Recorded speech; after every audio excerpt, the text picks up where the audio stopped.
நட்பு என்பது மனித வாழ்வின் அழகான பரிசு. இது நம்மைச் சுற்றியுள்ளவர்களுடன் உறவை வலுப்படுத்தி நம் வாழ்க்கையை மகிழ்ச்சியாகவும் அர்த்தமுள்ளதாகவும் ஆக்குகிறது.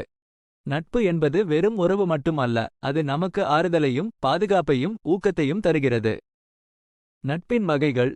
குழந்தை பருவ நட்பு, இது நம் வாழ்வின் முதல் நட்பு. பள்ளியில் விளையாட்டரங்கில் நாம் உருவாக்கும் நட்பு. பருவ நட்பு, நம் ஆளுமை வளரும் காலகட்டத்தில் நாம் உருவாக்கும் நட்பு.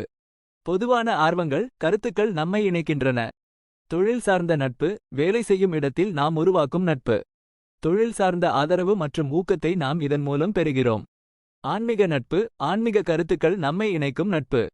இது நமக்கு ஆழ்ந்த அமைதியையும் அர்த்தத்தையும் தருகிறது. நட்பின் முக்கியத்துவம்.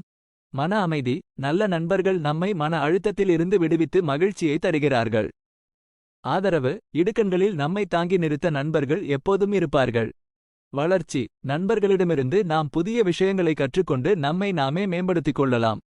உத்வேகம். நம்முடைய இலக்கை அடைய நண்பர்கள் நமக்கு உத்வேகம் தருகிறார்கள். நல்ல நண்பரை எப்படி அடையலாம்? நம்பிக்கை. நண்பர்களை நம்பி இருக்க வேண்டும். கனிவு. மற்றவர்களை மதிக்க வேண்டும்.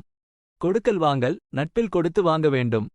பகிர்ந்து கொள்ளுதல். நம்மில் உள்ளவற்றை பகிர்ந்து கொள்ள வேண்டும். தொடர்பு. நண்பர்களுடன் தொடர்பில் இருக்க வேண்டும். நட்பை எப்படி பராமரிப்பது? நேரம் ஒதுக்குதல். நண்பர்களுடன் நேரத்தை செலவிட வேண்டும். கவனம் செலுத்துதல். அவர்கள் பேசும்போது கவனமாக கேட்க வேண்டும். உதவி செய்தல். அவர்களுக்கு தேவைப்படும் போது உதவி செய்ய வேண்டும். மன்னித்தல். தவறுகளை மன்னித்து நட்பை வலுப்படுத்த வேண்டும். கருத்து வேறுபாடுகளை தீர்த்தல். கருத்து வேறுபாடுகளை அமைதியாக தீர்க்க வேண்டும். நட்பு என்பது ஒரு அற்புதமான பரிசு. அதை நாம் போற்றி பாதுகாக்க வேண்டும். நீங்கள் நட்பு பற்றி வேறு என்ன தெரிந்து கொள்ள விரும்புகிறீர்கள்? நீங்கள் நட்பு பற்றிய உங்கள் அனுபவங்களை பகிர்ந்து கொள்ள விரும்பினால் நான் கேட்க தயாராக இருக்கிறேன். கீவேர்ட்ஸ். நட்பு, நண்பர்கள், உறவு, மனித உறவுகள், வாழ்க்கை, மகிழ்ச்சி, ஆதரவு, ஊக்கம், வளர்ச்சி, உத்வேகம். Would you like me to translate this into another language?